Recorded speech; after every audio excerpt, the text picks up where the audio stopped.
حضرت سعد بن ابی وقاص، آپ پر ایک شخص نے 3 الزام لگا دیے۔ پہلا الزام یہ لگایا کہ حضرت سعد بن ابی وقاص جو ہیں یہ مال غنیمت برابر تقسیم نہیں کرتے، اور دوسرا الزام یہ لگایا کہ لشکر اسلام کو بھیج دیتے ہیں، خود ساتھ نہیں جاتے، اور تیسرا الزام یہ لگایا کہ مقدمات کے فیصلے میں عدل سے کام نہیں لیتے۔ حضرت سعد بن ابی وقاص کو بڑی تکلیف ہوئی، ہاتھ اٹھائے، کہا اللہ اگر یہ جھوٹا ہے نا تو اس کی عمر لمبی کر دے، اس کے فقر میں اضافہ کر دے، اسے فتنوں میں مبتلا کر دے۔ دعا کر دی، بات ختم ہو گئی۔ حضرت سیدنا عبد الملک بن عمیر تابی بزرگ ہیں، فرماتے ہیں میں نے اس بوڑھے کو دیکھا جس کے لیے حضرت سعد بن ابی وقاص نے دعائیں کی تھیں۔ اس نے 3 الزام لگائے تو آپ نے جواب میں 3 دعائیں دی۔ آپ نے کہا اے اللہ اس کی عمر لمبی فرما، فقر میں اضافہ کر، اسے فتنوں میں مبتلا کر۔ آپ فرماتے ہیں میں نے اسے دیکھا اتنا بوڑھا ہو گیا تھا، کمر جھک گئی تھی، یہ بھمیں اس کی آنکھوں پہ آ گئیں، چلا نہیں جاتا تھا،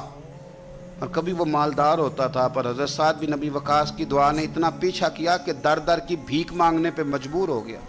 اور بڑھاپے میں بھی اس کے فتنے کا یہ عالم تھا کہ ضعیف ہو گیا ہے، عورت کی خواہش رہی نہیں وجود میں، لیکن پھر بھی راہ جاتی عورت کو چھیڑ دیتا تھا، اور یقیناً پھر اس کی وجہ سے وہ مار کھاتا تھا چوکوں چوراہوں میں۔ تو لوگ اسے کہتے تھے کہ تو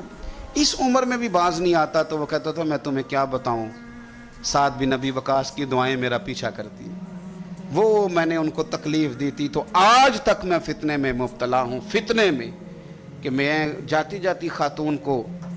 پتہ نہیں مجھے کیا ہو جاتا ہے، اور پھر مجھے بے عزتی کا منہ دیکھنا پڑتا ہے اور رسوائی کا۔ تو کیوں لوگ بد دعائیں لیتے ہیں، اور کیوں کر کے لوگ اتنا سخت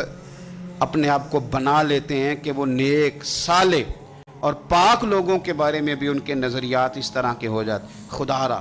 زندگی میں بڑی تکلیفیں آ جائیں گی اگر ہم ان چیزوں سے نہیں بچیں گے۔ یاد رکھیں جیسا کریں گے پھر ویسا بھریں گے، بولیں بھی سوچ کے، چلیں بھی سوچ کے، مخالفت بھی کریں تو سوچ کے، اور اتنی جتنی کسی کی بنتی ہے۔ الزام بھی لگائیں تو خدا را اللہ سے ڈر کے۔